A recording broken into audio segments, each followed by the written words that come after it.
So Dr. Jill is, I'm so excited to have her with us today. She is a certified aging in place specialist. There's actually a designation for that.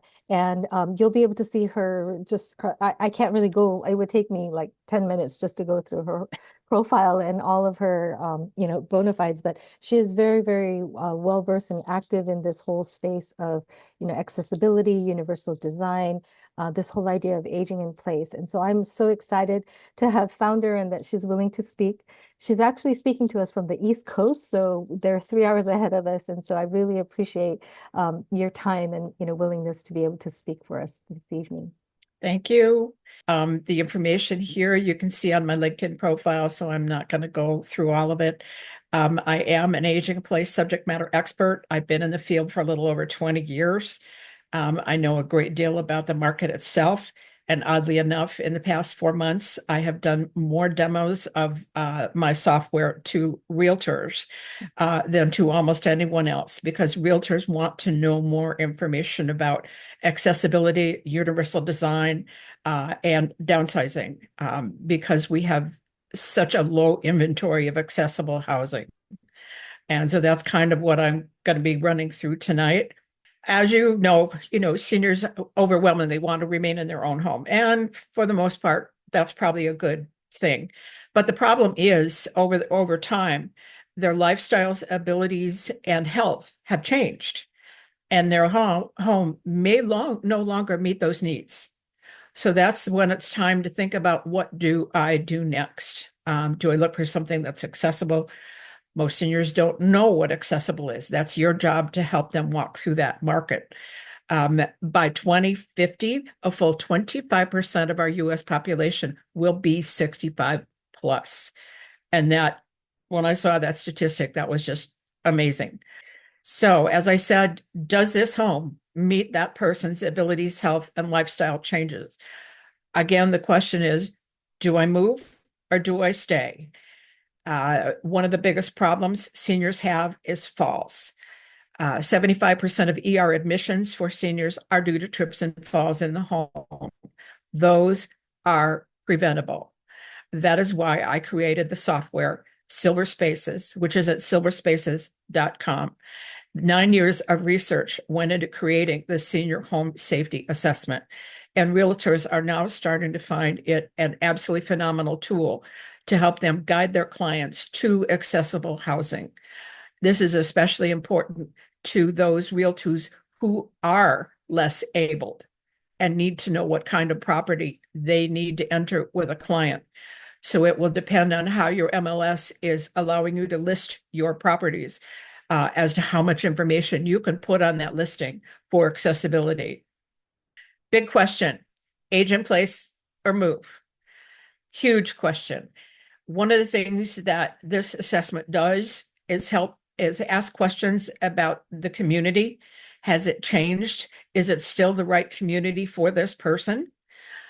Finances, they're still going to have overhead, taxes, maintenance, transportation. How are they going to get around if they can no longer drive? Are they near public transportation? I am not.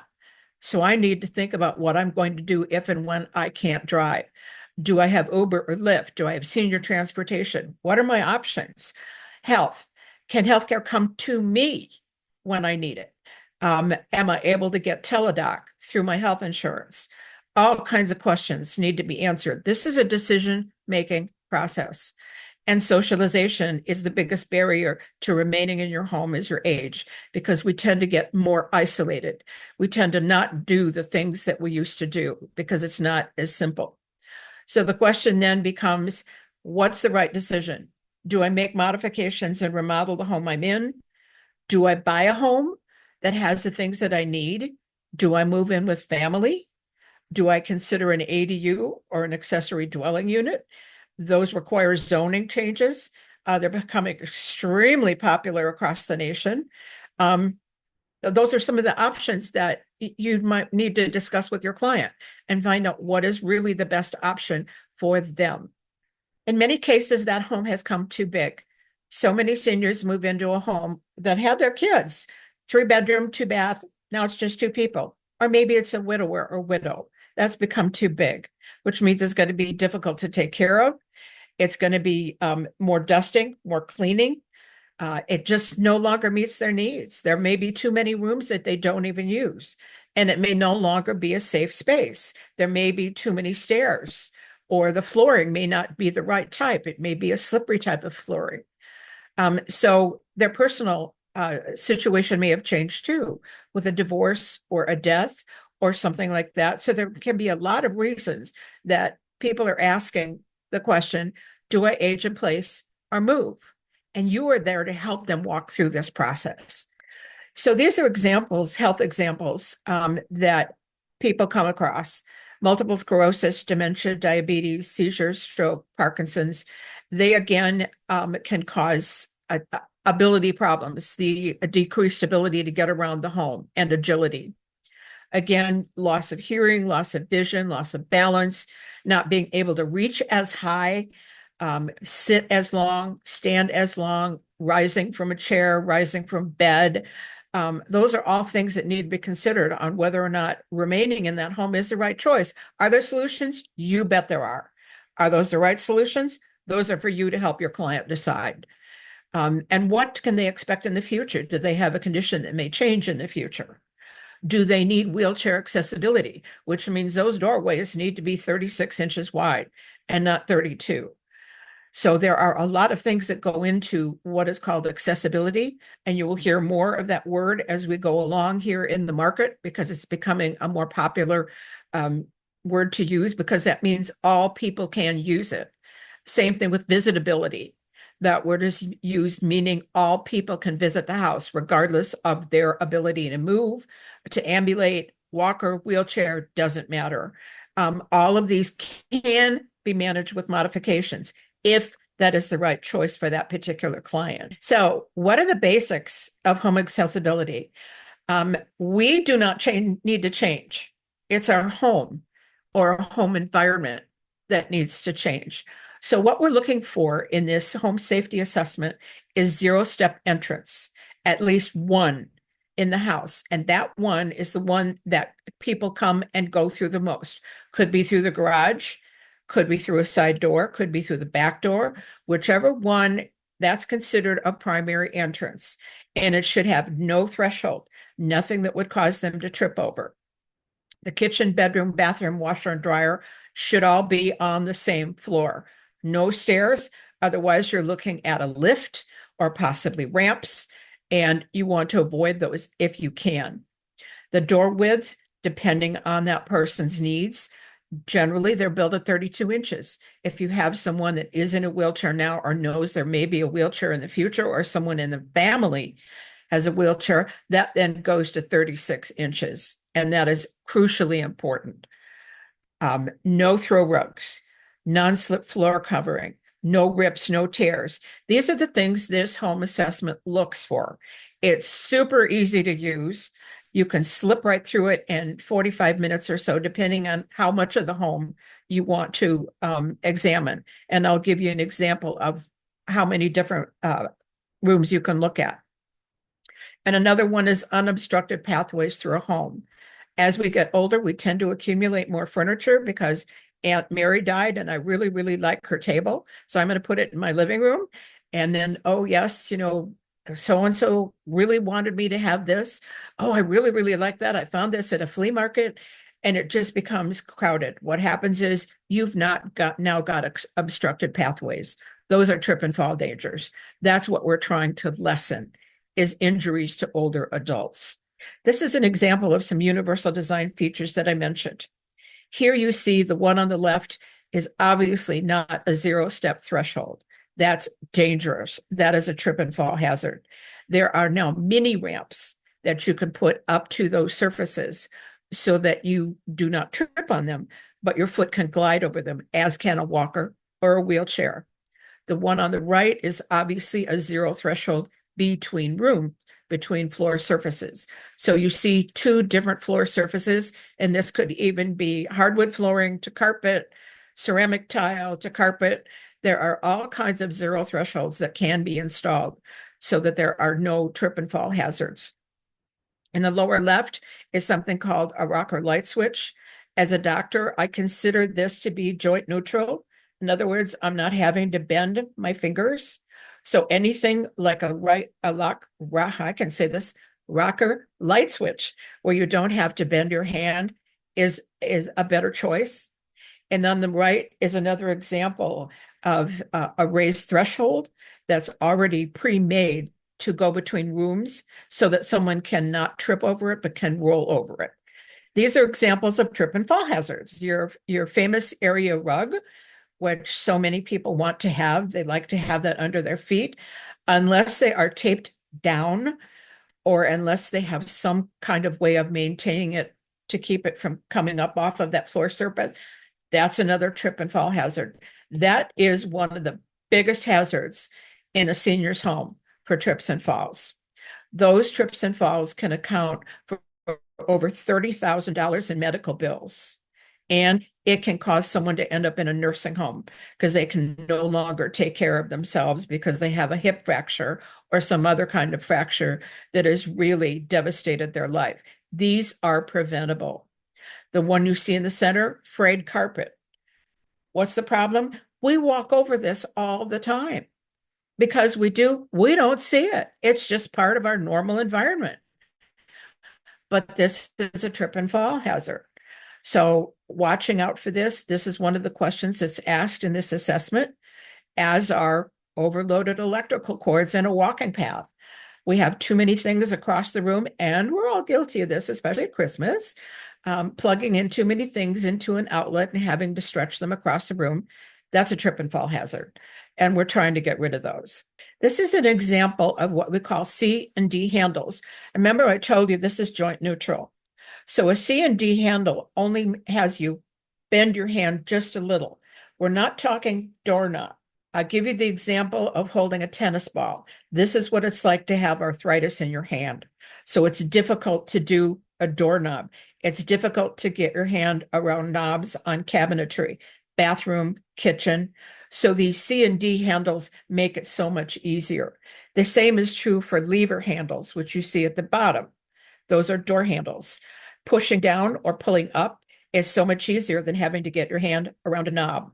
That can be more difficult if we're experiencing joint problems. This one, again, uses lever handles for faucets. Again, it's a zero joint motion, flat. And now there are touch faucets. There are all kinds of different faucets that make it so much easier rather than the two hot and colds that someone has to deal with. There are all kinds, and these are extremely reasonably priced.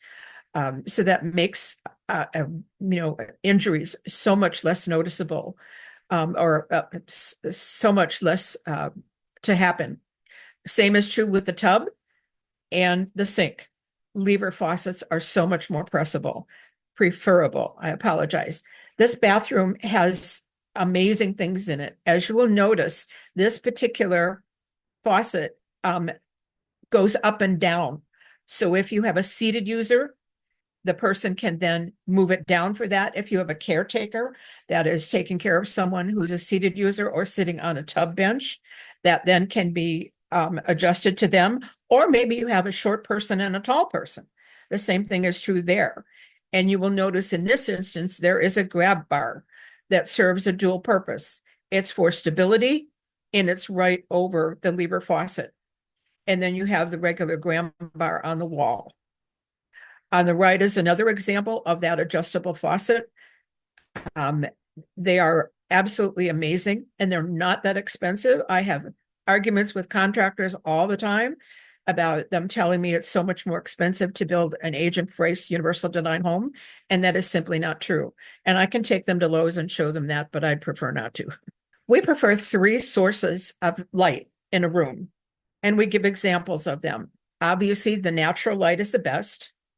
If we can have ambient light, which would be your ceiling fixture, and then task lighting over the surface that you're working so it's lit, particularly in a kitchen.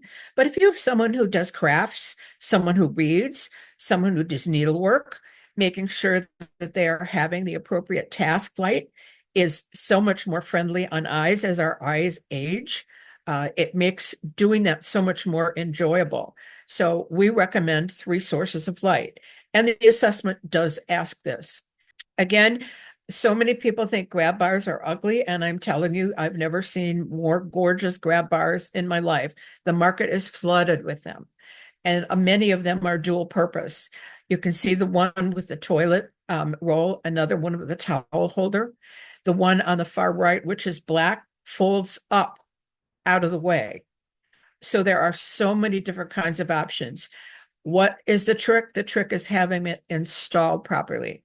I had a woman so proud that her husband installed her grab bar, and I said, "How did he install it?" And she said, "I don't know." And I said, "Did he install it into studs?" And she said, "What's a stud?" And I said, "Okay, I think it would be a good idea if you have someone double check that grab bar, because if you were to pull on it, it might pull out of the wall and you could fall."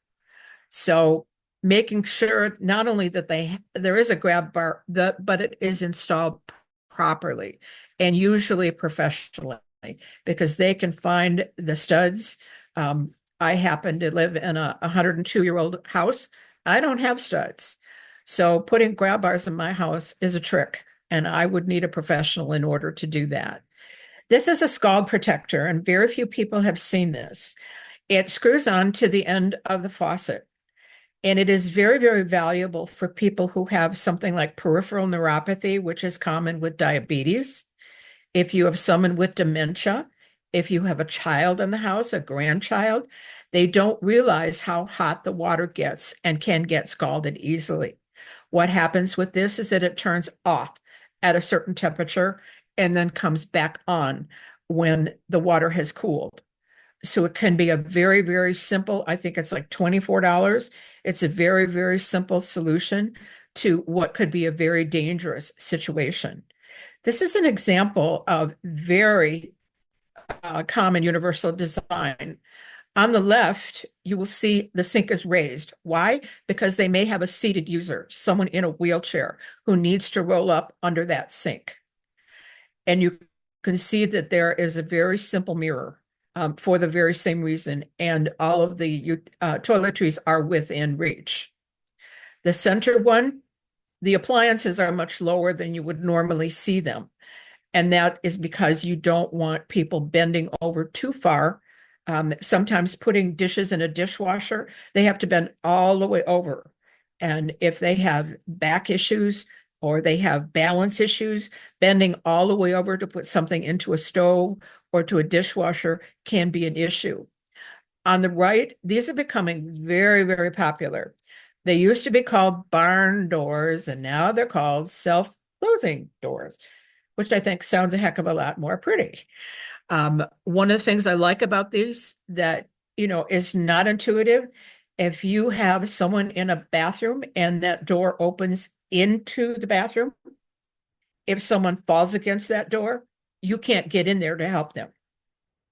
So having a self-closing door like this, if it's an option, is a good way to go, is a safer way to go. This is an example, a really good example of a variety of items that show aging in place and senior safety. There's no threshold. You can see at the door, it's zero thresh. There's zero entry. There's no throw rugs. There's open and cabinetry under the sink. However, what is missing here is insulation on the pipes. So if a seated user were to roll into that, that person could burn their legs because those pipes are not insulated. Those mirrors tilt. So if you have a seated user or a standing user, some seniors like to sit down when they prepare their hair or they shave, or if they have a caregiver, those mirrors tilt. And there's a lever door handle, as you will notice, and there are 3 types of lighting. The problems I see is that those are single handle faucets. There's knob hardware except on that door. And that flooring is very distracting. It's very busy. You don't want busy flooring. You want simple, clean lines, clean colors, things that make it easy for people's eyes to see. Again, if you have a person, say, with bursitis, and they can't lift their arm very high. This is an example of a solution to that. These cabinets pull down to the person. So that makes it very, very easy to use. They're not hard to install. They're not overly expensive. This also has that C hardware that I talked about. So it's another solution to a problem, such as not being able to reach high up, or if they're short. If you have a shorter person, they can't use that cabinet because they can't reach up high. And that's wasted space. On the right, again, these are drawers that pull out all the way. So they come to the person, and the person doesn't have to bend over and reach all the way back in the back of the drawer. This is an absolutely wonderful solution to bring things to the person instead of having the person have to reach back to get them. You will notice at the top that the countertop edges are rounded. In many older homes, that's not true. They're squared off. The problem is if the person should fall and hit that with their head, that's a traumatic brain injury. So they do make bumpers now for those squared off edges and for bathrooms and kitchens. So that, again, there are solutions to these problems. It's just what's the right solution for that particular person. This is an example of what you would think is a very common appliance, your oven. The first thing you should notice is that all the controls are in front, not in back. If you have a gas appliance and you have an older adult who wears a bathrobe and reaches over those burners to turn on and off, they can catch that garment on fire. So we prefer that the controls be in front. You will notice that the handle is a C handle both in the oven and the bottom drawer. They can see into the oven because it's glass, so they don't have to open it and get blasted in the face with hot air. On the right, you will see there is a D handle, and those corner edges are rounded. So there are a lot of things that this has going for it in just one picture. This has a whole lot of different things, and I'm not going to go through each one because you can pretty much glance and see. Of note, I would say that note here, the toe kick is higher. And if you have a seated user, that higher toe kick is appropriate for them because that's where their feet would go. The dishwasher's raised. You have lever faucets, 3 different kinds of light. The countertops are appropriate. You have 2 different heights of surfaces for countertops. Many seniors like to sit when they're preparing food. And so this is another option. Is this the only option? No.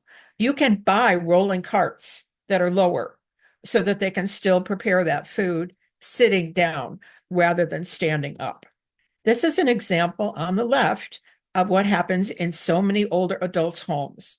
And this is what I described to you before, where we have Aunt Minnie's chair and Aunt Susie's Afghan and somebody else's whatever. And they don't want to get rid of them. So they end up in a space. And can you imagine trying to ambulate around that area? What if you had a walker? That would just be so, so dangerous. On the right, you will notice how much space is there. So even with a wheelchair and a walker, you can still get around that entire space. And that can be very, very important depending on the person's needs. So we're talking about higher toilets. There are options. You can buy at even like Walgreens, a like cushion toilet seat that they can sit on, which raises that seat. That means that they're not going to have to go down so far. They can lose their balance and literally fall off the toilet if they have to sit down so far. This particular one is a much higher toilet. And I personally picked one of those up for myself, and what a difference. I had no idea it was going to make such a difference. And the difference is in stability. When you're getting on and off that particular piece of plumbing, it's so much more stable.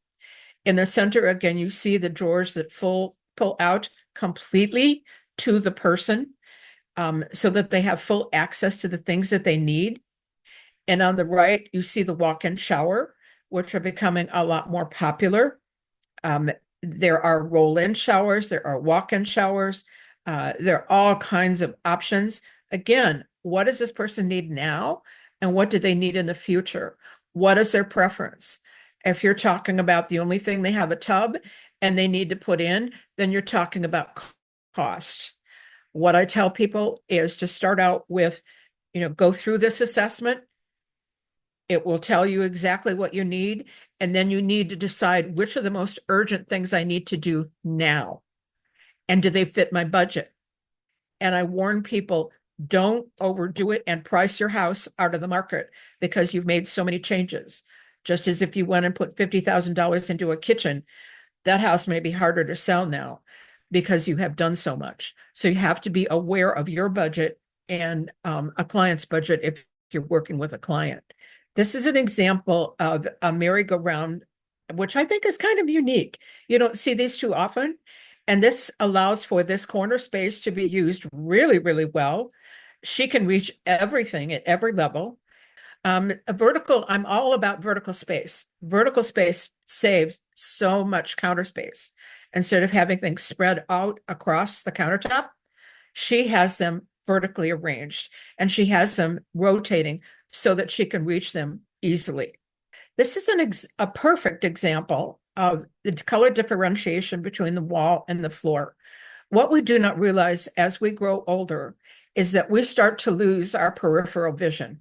Our cornea yellows, and we don't see as much over here as we used to.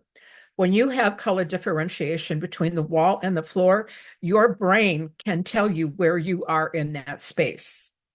So you are intuitively aware of where your body is in that space without having to touch a wall.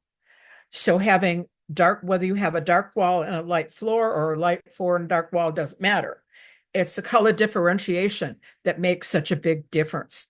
This has excellent lighting, but again, there's a doorknob and there's no night light in this particular room, which is one of the things we look for in the safety assessment.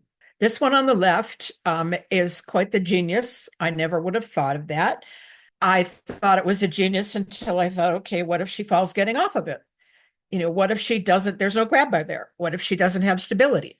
So while some of these options do look good, and I thought this was brilliant, I would never have thought of this. Again, where's the stability getting on and off? Does she need a grab bar? While some of these options look great, they need to be thought out a little bit more carefully. The one on the right, I put there purpose because seniors have trouble getting out of upholstered furniture. I do. I know I have trouble getting out of upholstered furniture. They end up scooting forward. If you can get a microfiber or a leather piece of furniture, it's so much easier to get in and out of, and there are less chances of falling or tripping or having another kind of injury. So interior design, as much as we don't think about it, does play an important part in aging in place safely. Again, this is creating safe spaces. Obviously, the smoke alarm. What you may not realize, because I didn't realize I wear hearing aids, can I hear this device in the farthest part of my house without my hearing aids? Makes a big difference. And I never thought of that until I burnt something in my oven and it occurred to me, can I hear this on the other side of my house? And so I put this in here just as this is something to think about. And the center one, I put in there on purpose because of our climate change. Because we have so many different things happening that we never expected to happen before. Older people like me need more time to react. And the more time we have to react, the better off we are going to be to save our own lives. So having a weather radio gives you more notice of what's coming your way and allows you to find your safe space or to evacuate or to do whatever it is you need to do. But having a weather radio, these are battery operated. They're out at Walgreens. They're just about anywhere. Can be really life-saving. On the right are two different forms of fire suppression. The fire extinguisher, that can be really difficult to operate. And if you're scared and you've never done one, this is not the time to be reading directions on how to do it. So the other option we have there is a fire blanket. And they're a little easier to store, easier to find, and obviously easier to use. This is I put this in here to show the difference of what the cost is for universal design versus the cost of assisted living. Where I live in Iowa, we have one assisted living facility that charges $13,000 a month. That's a lot of money to me. So you can see in this graph here how much just doing a bathroom remodel they can recoup in costs versus what an assisted living facility can cost. And this is what we're trying to do. We're trying to find a way to keep people in their homes safely and within their budget, and other options, moving in with family, RDUs. What is the best decision for this person based on their lifestyle, their health, and their abilities? This is basically for a lot of, as I said, the realtors that I speak with. I had to appear before my city councils in 4 different areas to advocate for accessory dwelling units, ADUs, because zoning has to match that ADU. ADUs could be considered converting a garage to a place to live, converting a basement to a living quarters. It can be a lot of different things, and there are portable ones. I have a colleague who owns an RDU called Wheelpad, WHEELPAD.com. And these can be rolled in for short term. So say you have someone who's fallen, you don't have that second bedroom, and you need a place for them to sleep. This ADU can be rolled in right away for them. But again, it depends on the zoning laws in your particular community. So you need to know those. And I would advocate for them if you can, because they are really an absolutely phenomenal option as we address the lack of accessible housing. So this is basically us. Silver Spaces is a web-based home safety assessment, and it's specifically designed to identify potential hazards and to provide specific modification recommendations that can be made to that home, specific to that person, specific to that home, to make it a safe place to remain in as we age. And as it says there, we assist people not to age in place, but thrive at home. This is a real quick look at what the assessment looks like. You can see right here in kind of pale area where it says community. Yep, thank you. Primary entrance. These are all the areas that can be assessed. You can choose which to do. You don't have to do them all. There's interior, there's exterior, there's stairs, there's halls. It just depends on what the need is for you, your family, your client, whoever. And then you can see that the questions are very simple to answer. They're yes, they're no. The flooring type is a drop down because it allows you to choose what type of flooring is in that particular room. So for example, if you had ceramic tile in the bathroom, obviously not a good choice because it's so slippery.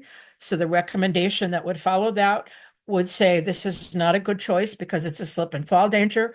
We recommend you replace it with vinyl tile, or if you cannot, put on a non-slip coating.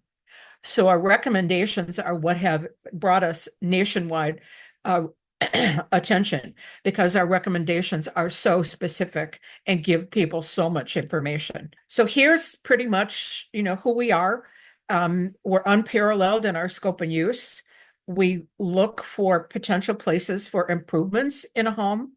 It can be used by anyone, anywhere, on any device. It doesn't matter. It can be used on a tablet. It can be used on a phone. It can be done virtually. There are just so many different options. And at the end, a custom report is provided that is both in a PDF or printed form. It is bid ready, so one can sit down with a modification professional and decide what needs to be done. What is the cost? Is this feasible? Is this something I want to do?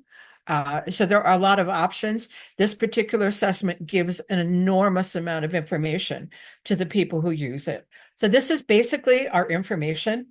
Thank you for the privilege of your time. Time is of the essence in everyone's life right now. So I hope that I didn't overextend myself in this presentation. I didn't want to make it really, really long. But if you have any questions whatsoever, you want to know something about a specific property or, What do you think about stairs? Doesn't matter. If I don't know it, I will find out for you, and I can connect you with a lot of people. If you will go to our website, we have a web page there that says modification professionals. So if, say, you do an assessment and you find out you need a modification professional, there's a page on our website where you can go to several different places and locate a modification professional that is in your community or your location, or you can find someone who can help you out. I am absolutely love to get questions from people. So please, if you have any questions whatsoever, do not hesitate to reach out. Thank you for your time. Thank you so much, Jill, and Dr. Jill, and I really appreciate your willing to being able to share your time with us. Are there any questions that people have? I don't see anything in the chat, but I think so. The silver space, if you do, you can feel free to put them in the chat. The silver spaces, it's an app that people can just download onto their phones, or No, it's not a oh, downloadable one. okay, You it's just just access it. You on the you log website. in on the website and it takes you right there. When you do an assessment, it keeps your assessments there Mhm. so that you can go back and edit them, or you can print them, save them as a PDF, or you can delete them. So once you get your user ID, you can log in and then go ahead and proceed and do an assessment. And then once you do that, you submit it and come back and then look at your report. And have you seen people use this for if they're designing or thinking about remodeling, actually being able to do that assessment ahead of time Yes. with their plan? Um, yeah, the contractors, we work with contractors to try and give them the heads up on universal design. Um, Contractors, for whatever reason, think they know all the answers. I'm trying not to be rude. I really am not. But it's been very, very difficult to get them to understand that a lever handle does not cost more than a doorknob. Mhm, There are so many safety features that could make a property so much more accessible if they would just take the time and the effort. So a lot of my clients do reach out to contractors and have developed a second income stream as well, working with contractors, working with remodelers, working with finance people, senior living people, all kinds of anybody who needs this information. mhm, It is not really way out there in the mainstream, which is why I do so many of these presentations. It's more for information. This is what universal design is. This is what accessibility is. You're going to hear that word accessibility more and more and more and more. And that's what this means. mhm. And you said what was that figure again by 2050? By 2050, almost 25%. 25% of the entire US population will be 65 plus. That's Wow. a huge market. And unfortunately, we do not have the housing to house all those people that are going to need it. Mhm. So we can spend making the home more accessible for more people. It's to everybody's benefit.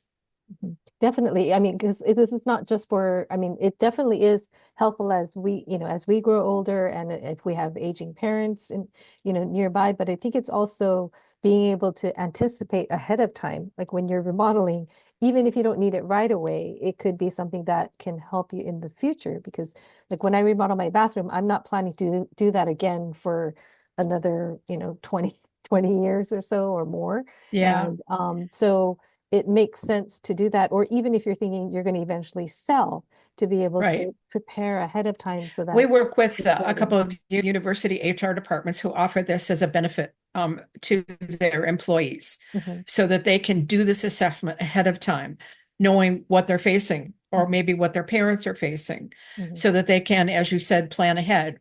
If I want to buy a house, what should I be looking for in the Right, next house I buy? right. So there's a lot of information here. So there is a question in here that is asking, what do you think about chair lifts for stairs in homes? Obviously, I prefer no stairs. But there are not always cases where that's possible. Mhm, And if they are installed correctly, doing a lot of research to make sure you choose the right one for the right space, because they're not all created equal. mm, And, getting in and out of one based on that person's particular needs. Do they have stability problems? Do they have muscle weakness? There are a lot of options. Occupational therapists are the one that can help you choose the best chairlift for whatever need there is. In fact, occupational therapists can advise you on a lot of durable medical equipment, which is what our wheelchairs, walkers, tub benches, all kinds of things that make life a little easier. I had them when I had knee surgery. I don't need them anymore, but they helped me get them when I had knee surgery. So there are times when you do need some of these other appliances. And a chairlift would be an example of that, as would a ramp. So are there any specific materials for bathroom floors for non-slipping that you would recommend? Vinyl is the best one, Vinyl? depending on the existing surface. Okay. Vinyl, um, depending on the existing surface, if the size of the bathroom, if cost is prohibitive, it's too expensive to replace the flooring. There is a non-slip coating that is clear that can be painted on that surface to make it non-slip. It works very well. I've seen it in a couple of homes and I was surprised at how much friction it does create. So that is another option. Also working with a very reputable flooring company and have them help you choose a non-slip floor surface, particularly in the kitchen and in the bathroom, is most helpful. But I'd encourage everybody to look up, the website, check out you know, this tool, the home assessment tool, and reach out to Dr. Jill if you have any questions Thank you. And moving we try and forward. answer within 24 hours. So be sure to reach out to us. This is our last seminar of the year, so I just wanted to wish everyone a wonderful Thanksgiving. Thank you for joining us here. If you have any questions, I'd be happy to help you. And yeah, I just wish everyone a good Thanksgiving and the rest of 2024 and a hopeful and joyful 2025 ahead.